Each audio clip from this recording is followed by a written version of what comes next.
Alors, on est en face du studio SFP au Bar Fleury. Pendant des années, on faisait des émissions de la télé ici.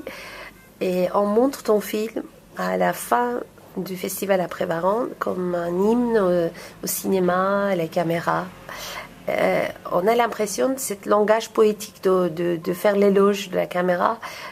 On peut le voir dans notre temps comme un hymne à l'image.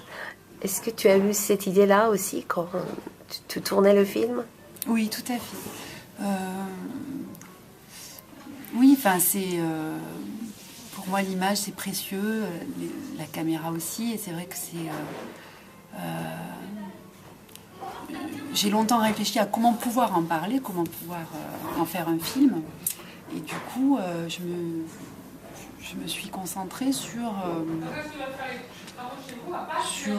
effectivement le personnage de Jean-Pierre Bouviala, qui est un inventeur français de caméra, qui a accompagné l'histoire du cinéma, enfin, indéniablement par rapport à ses inventions, d'ailleurs pas que caméra, hein, il a travaillé sur plein d'autres projets.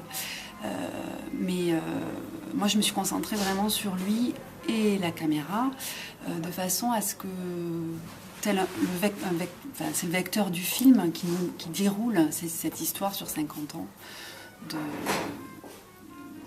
d'un outil qui est en perpétuelle évolution et dont lui-même était précurseur déjà dès les années 70 de ce que ça allait devenir, c'est-à-dire des toutes petites caméras à l'époque en forme de tube et aujourd'hui plutôt carrées. Les formes ont changé. Mais voilà, effectivement, je crois que c'est beau de s'arrêter à un moment donné sur un objet et vraiment de